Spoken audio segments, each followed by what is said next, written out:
Bienvenue à tous.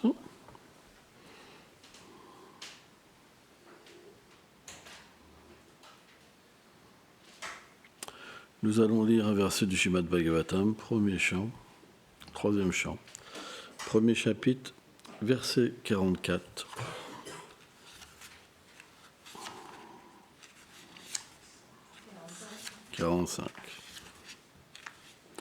Intitulé Question par Vidura.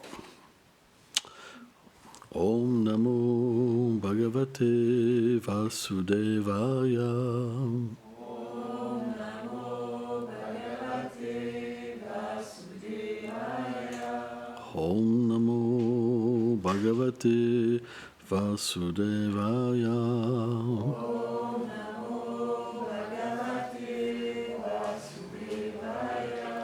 Om Namo Bhagavate Vasudevaya. Om Namo Bhagavate Vasudevaya. Tasyam Prapannam Kila Lokapanam.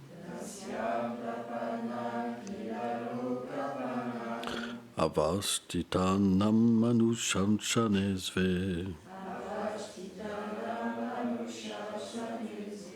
Haltayam Jatasyam Yajusvajasyam.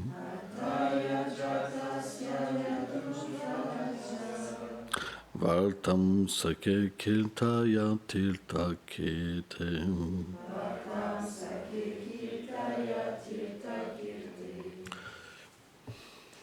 Traduction. Ô ami, bien que le Seigneur soit non-né, il apparaît dans la dynastie Yadu pour ses purs dévots qui suivent ses instructions et pour les rois qui lui sont abandonnés. S'il te plaît, veuille décrire les divertissements de Krishna, dont les gloires sont chantées dans les lieux de pèlerinage. Commentaire. Srila Vishwanath Chakravarti Thakur cite Vidura. S'il te plaît, veuille décrire l'apparition et les activités du Seigneur, lui qui est empli de connaissances et de félicité. Parle-nous de ces divertissements, qui sont célèbres comme un lieu saint, qui peuvent purifier le monde et délivrer les êtres du cycle des morts et des renaissances. Fais-le pour le bénéfice de ces rois qui lui sont abandonnés et pour les autres qui suivent ses instructions. Je me suis baigné dans presque tous les lieux saints. Maintenant, je désire me baigner dans le nectar des divertissements de Krishna qui va rendre tous les autres lieux saints couronnés de succès.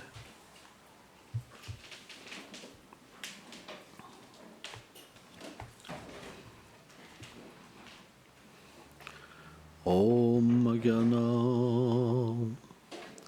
Timilandasya Gyanam Jalam Shalakayam Shakshurmiritam Jena Tasme Shigulave Namaha Namam Vishnu Padayam Krishna Prestaya Bhutale Srimate Bhaktivedanta Swamin Niti Namine Namaste Sarasvati Deve Kaulavani Prachaline Nilve Shisha Sunnavadi Prachatyade Shataline Vanchakalpantalopyachaham Kripa Sindhu Bhyahevacha Patitanam Pavanebhyo Vaishnavibhyo Namo Namaha.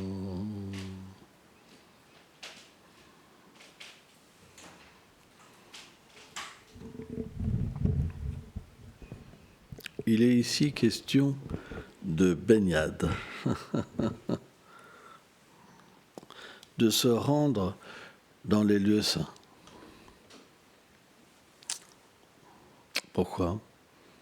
Parce que les lieux saints regorgent de doux rasa, de doux sentiments, puisque dans ces lieux, Radha et Krishna ont manifesté leur divertissement. Et les divertissements du Seigneur sont avant tout des sentiments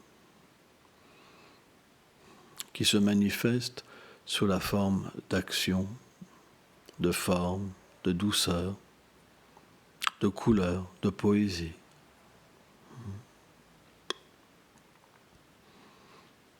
Et la particularité de tel lieu, c'est que bien que le Seigneur n'ait pu physiquement présent pour les profanes, pour les dévots du Seigneur qui suivent ses instructions, le Seigneur est toujours présent. Parce que le lieu saint est imprégné des sentiments de Radha et Krishna. C'est pourquoi, lorsqu'un pur dévot, comme Srila Prabhupada,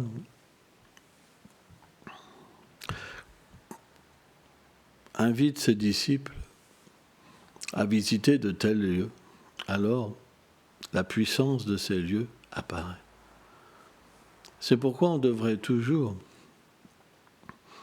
visiter un lieu saint dans la compagnie de Vaishnavas qualifiés, dans le souvenir de Vaishnavas qualifiés. Car par le souvenir de Vaishnava, par la miséricorde du Vaishnava qui se trouve dans le cœur de Krishna, alors le Seigneur peut tout révéler. C'est un principe.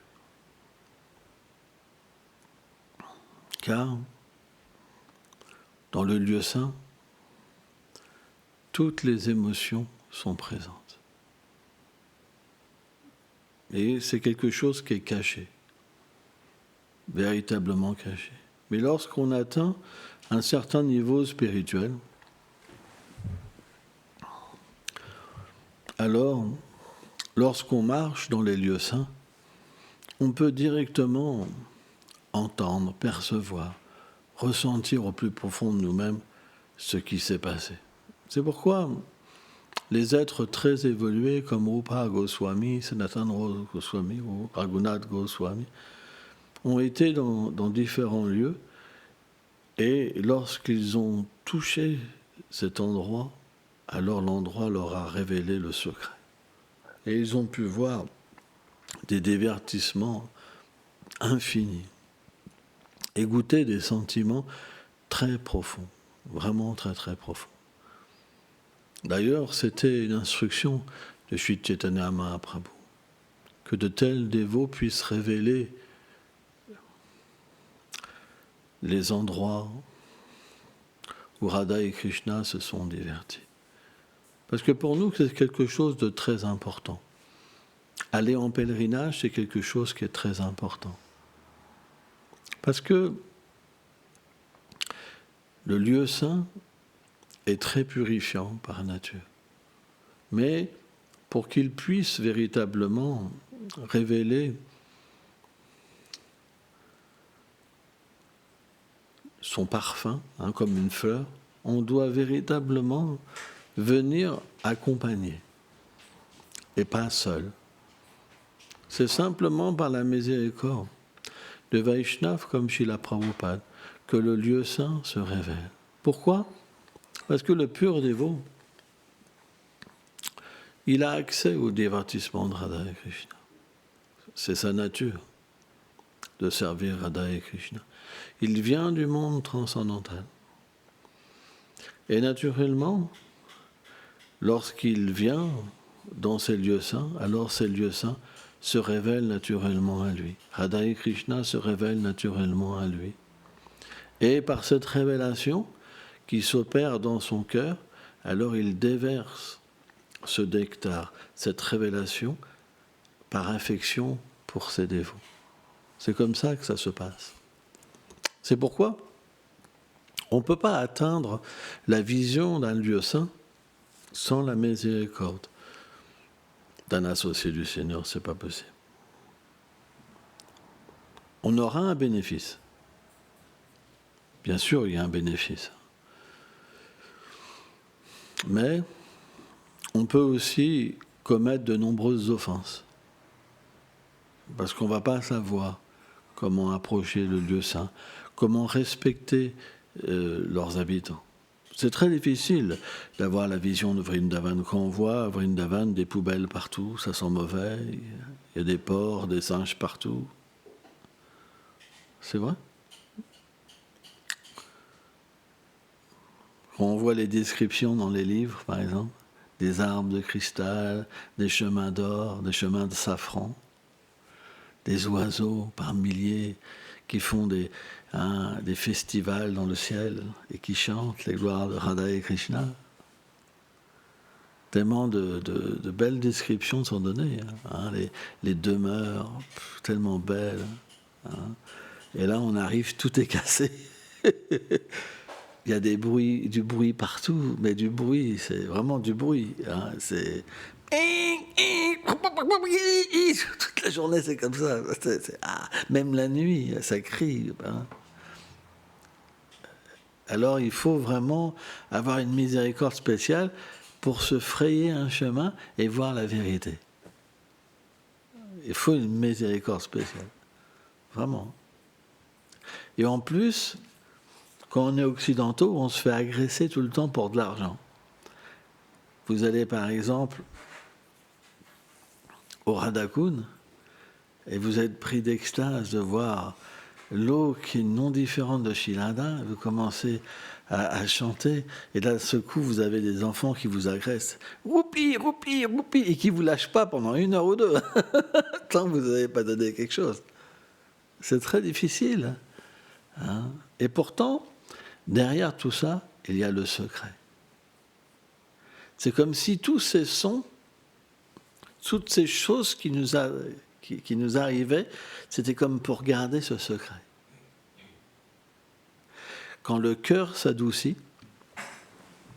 que le cœur fond, et que le désir intense de rencontrer Krishna s'éveille en nous par la miséricorde de Srila Prabhupada, alors on n'entend plus les bruits. On arrête de nous déranger et on peut s'absorber dans des vrais sentiments. Parce que le lieu saint lui-même va nous protéger. C'est très mystique, le lieu saint. Une fois que l'attitude est là, l'attitude d'amour est là, que la miséricorde du pur dévot touche un autre dévot, alors le lieu saint agit comme quelque chose de merveilleux. Tout devient merveilleux. Et là, tout se révèle. On peut véritablement voir Radharani, Krishna, la miséricorde de Prabhupada agir et se révéler à nous. C'est quelque chose d'extraordinaire.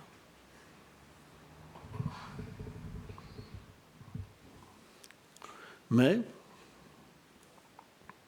ça, c'est un haut niveau de dévotion. Quand on peut véritablement voir Radha et Krishna et leurs amis se manifester dans le lieu. Mais c'est possible. C'est possible parce que Krishna ne quitte jamais Vrindavan.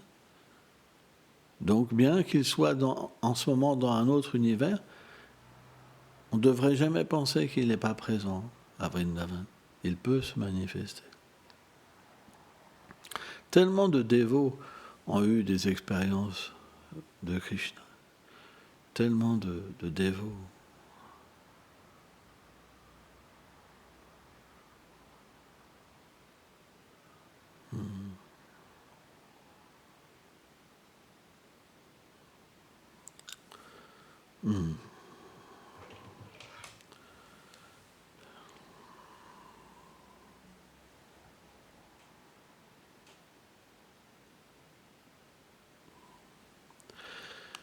Et donc,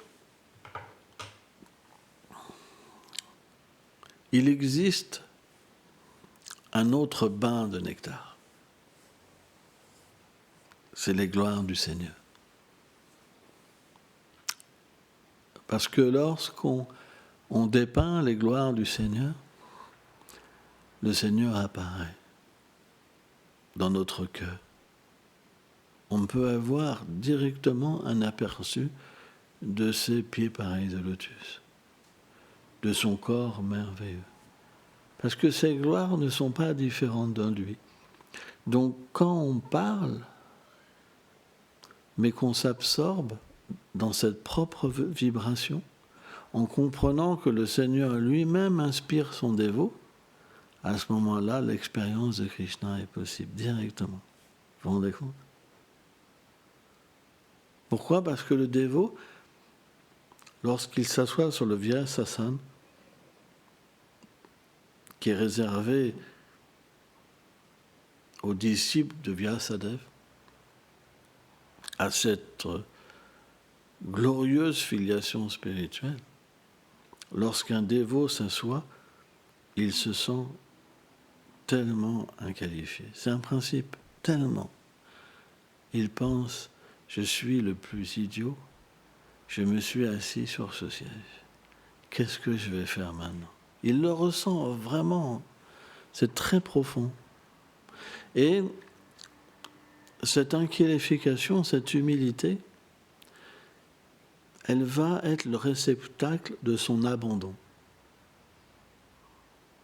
Je désire de l'aide. J'ai fait une erreur.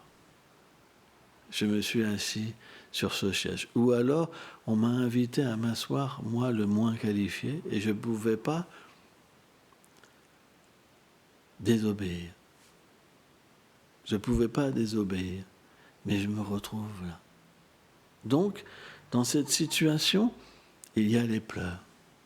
On se retrouve tout petit. On peut avoir beaucoup d'orgueil, mais dès qu'on se retrouve là, c'est fini. Imagine, Gauravani, si je te disais de t'asseoir là.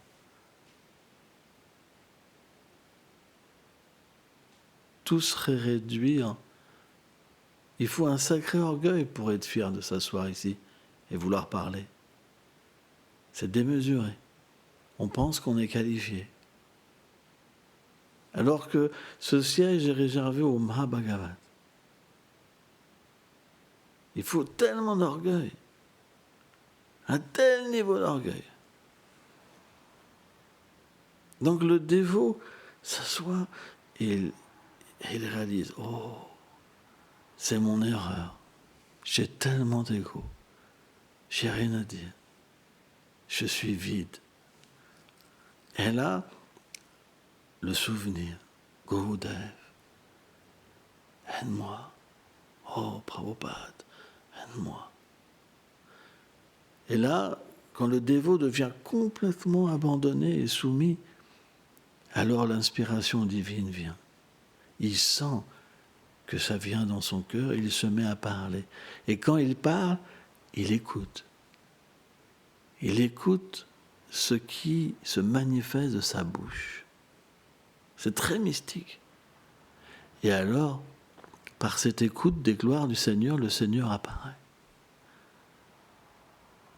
C'est pourquoi les gloires du Seigneur sont un pèlerinage. Elles sont tellement puissantes que n'importe où, elles peuvent amener un dévot dans le souvenir de Krishna, Smaranam. Il peut se rappeler des doux pieds du Seigneur. Il peut ressentir son cœur fondre. Il peut ressentir l'amour de Dieu. Et cette glorification qui se manifeste par la miséricorde des acharyas, par la miséricorde de Prabhupada, se manifeste par la grâce de Krishna. Et Krishna devient heureux de l'amour de son dévot. C'est très profond et très beau. On ne devrait jamais penser qu'un Vaishnava qualifié parle de lui-même. Jamais. Jamais. Jamais. Parce que le Vaishnava est humble. Un néophyte, oui. Il va préparer sa classe. Et avec beaucoup d'orgueil, il va être là, oui, comme ça. oui, comme ça, oui, comme ça. Et quand il va sortir du siège, il va être complètement recouvert par l'illusion. Il n'aura rien gagné. Il n'y aura pas d'amour, il n'y aura pas de Krishna, il n'y aura pas de miséricorde. Mais bien sûr, les Vaishnavas sont miséricordieux et Krishna les inspire. Quand ils entendent les Vaishnavas, alors à ce moment-là, ils sont pris en face de leur erreur. Oh, je suis dans cette situation. Et alors l'humilité va venir les habiter. C'est ça l'association des sadhus. C'est que les sadhus, ils ne nous parlent pas à nous.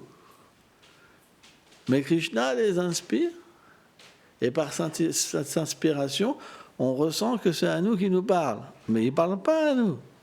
C'est un cas général. Il ne nous parle pas directement. C'est un cas général. Mais, lorsqu'il parle, lorsque le sadhu parle, on se reconnaît. Et à ce moment-là, ça fait comme l'effet d'une glace. Je peux me voir. Je n'ai pas la possibilité de me voir moi-même. C'est pas possible. Les 3 gunas me conditionnent. Je n'ai pas la possibilité de voir mon conditionnement. Mais lorsque les sadhus parlent, alors on le voit. On comprend notre situation. Et là, naturellement, il s'opère en nous une opération. Une grosse opération. C'est ça le changement de conscience. Beaucoup de dévots ont ressenti ça quand Srila Prabhupada parlait. Tout le monde ressentait ces choses-là. Quand le pur dévot parle, tout le monde se transforme. Tout le monde. Une fois, Srila Prabhupada avait repris Tamal Krishna Maharaj. Il avait dit, alors à peu près, je n'ai pas toutes les paroles, mais il avait dit, il y a tellement d'univers. Et dans l'univers, il y a tellement de planètes, de régions, de planètes, d'êtres vivants, etc., etc. Et il y a un tout petit être qui s'appelle Tamal Krishna Maharaj qui veut contrôler tout. C'est la nature du pur dévot de reprendre. Srila Prabhupada dit c'est le devoir du maître spirituel de reprendre son disciple. Mais c'est l'amour. Pourquoi le maître spirituel fait ça? Parce que s'il ne le reprend pas, le disciple ne peut pas changer. Mais c'est l'amour. Lorsqu'un maître spirituel ne reprend plus son disciple, alors il n'y a plus de miséricorde. C'est pourquoi certains disciples inqualifiés, quand leur gourou les reprend, ils sont fâchés. Gurudev, même pas, c'est toujours moi, ils font tout un trip. Mais en fait, ils ne comprennent pas que si Gurudev ne reprend pas, il n'y a pas de miséricorde. Comment on va changer? Certains acharyas expliquent que en reprenant le disciple, le gourou, il sculpte en fait la réalité du disciple. C'est pourquoi on devrait être fier d'être repris. C'est une grâce. Mais quand on n'est pas satisfait, à un moment, le gourou ne nous reprend plus, on ne peut plus progresser. C'est fini. Donc on ne devrait jamais penser que lorsqu'un Vaishnava nous reprend, ce n'est pas par amour. Jamais.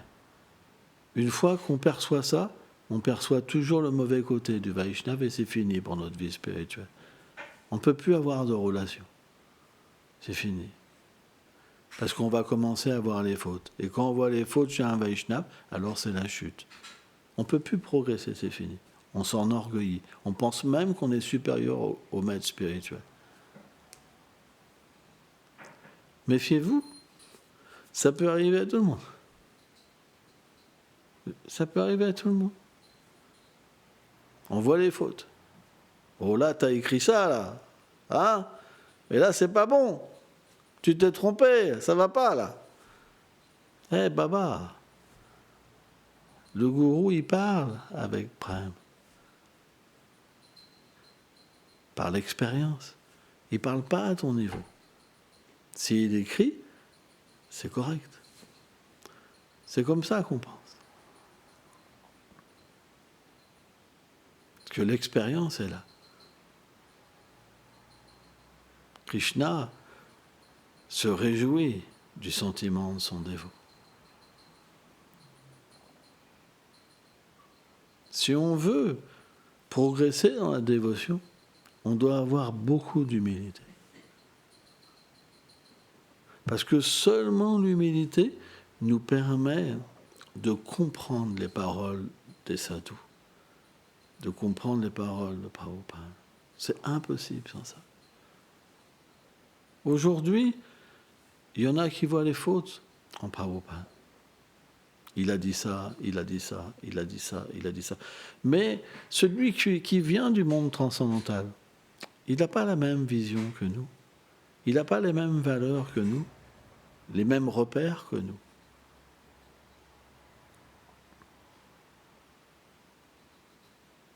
C'est difficile à comprendre. Mais c'est possible par l'humilité. Par l'humilité, on peut avoir une vision de qui est Srila Prabhupada. Et naturellement, lorsque cette vision est révélée, alors on peut naturellement avoir l'aide pour comprendre le langage du Vaishnava, l'action du Vaishnava. Et ça, c'est quelque chose qui est important. Parce qu'on ne va pas accepter les choses par fanatisme, mais par amour. Il y aura une révélation d'amour. Quand on est sur le plan du fanatisme, on n'est parfois pas d'accord avec certaines choses, mais on se force à être d'accord. On n'a pas le choix. Vous comprenez ? Mais il suffit qu'à un moment dans notre vie, ça se passe mal avec les dévots, qui font partie du mouvement, par exemple, et alors on peut remettre à ce moment-là les paroles du pur dévot et rejeter le pur dévot. C'est une réalité. Ça s'est passé beaucoup de fois. Ce n'est pas un cas unique. C'est pourquoi l'humilité est vraiment une qualité qui est essentielle. Sans humilité, il n'y a pas de connexion. Il n'y a pas de révélation.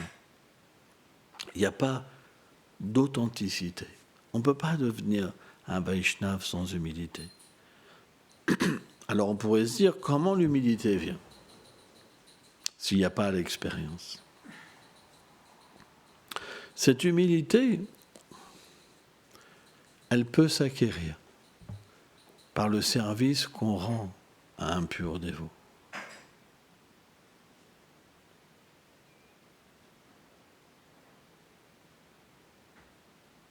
Parce que Krishna bénit une personne qui sert son dévot. Et la première chose qui apparaît de ce service, c'est naturellement la purification de toutes les couches qui recouvrent l'âme. Et à un moment, l'âme, qui a naturellement l'humilité, lorsqu'elle est connectée au service de dévotion du pur dévot, manifeste ses qualités.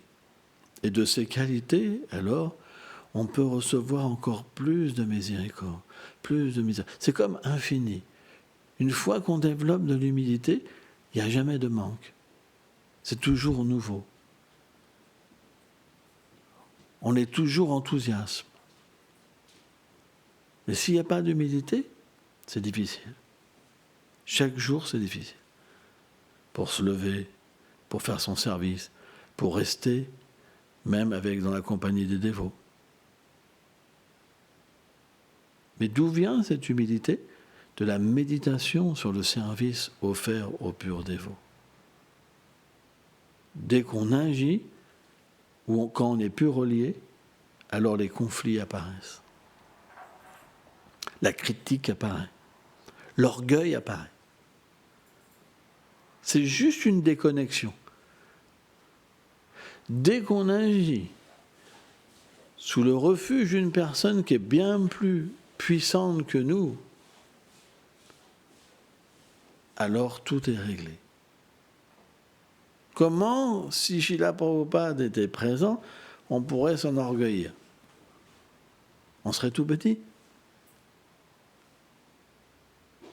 On pourrait tout tolérer. On pourrait respecter tous les êtres. Mais dès que le Vaishnava disparaît de notre vision, qu'est-ce qui se passe? L'orgueil vient. On pense que tout ce qu'on a acquis, ça vient de nous. Et tous les problèmes dans la vie spirituelle viennent, et à ce moment-là, on ne progresse plus. C'est pourquoi on doit toujours être sous le refuge. Tout ce qu'on fait dans notre journée, même pour dormir, on doit être sous le refuge. Sans ça, ce n'est plus de la dévotion. Ce n'est pas parce que vous êtes dans une salle de temple que vous êtes de la dévotion. Vous faites de la dévotion parce que vous êtes sous le refuge d'un Vaishnava qui vous engage dans son service. Par vous-même, vous n'avez pas le pouvoir de vous engager dans le pur service de dévotion. C'est faux. Il faut une forme transcendantale. Il faut connaître Radha et Krishna.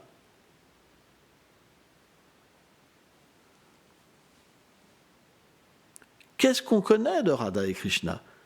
Qu'est-ce qu'on connaît de notre service éternel, de notre forme éternelle? Comment vous pouvez vous engager vous-même? Vous allez vous engager selon votre qualification. Votre cœur n'est pas pur. Vous avez des désirs. Vous pouvez vous engager dans l'action pieuse, oui, mais pas dans le pur service de dévotion. Le pur service de dévotion, il est atteint lorsqu'on est engagé par un pur dévot, qui nous engage dans son service éternel, même si on ne le voit pas. Son instruction, elle n'est pas différente. C'est pourquoi des grands Vaishnavas comme Prabhupada viennent. Ils ouvrent un centre et ils invitent les gens à être engagés dans leurs instructions. Et à partir de là, les gens font de la bhakti. Ils font de la dévotion. Ça, c'est pas de la bhakti. C'est pourquoi, si on veut progresser, il faut toujours être sous le refuge. Dès qu'on quitte ce refuge et qu'on agit indépendamment, dans n'importe quelle activité de la journée, c'est plus de la bhakti. Le pur dévot, c'est quelqu'un qui agit constamment sous le refuge. Constamment. C'est très important. Merci beaucoup.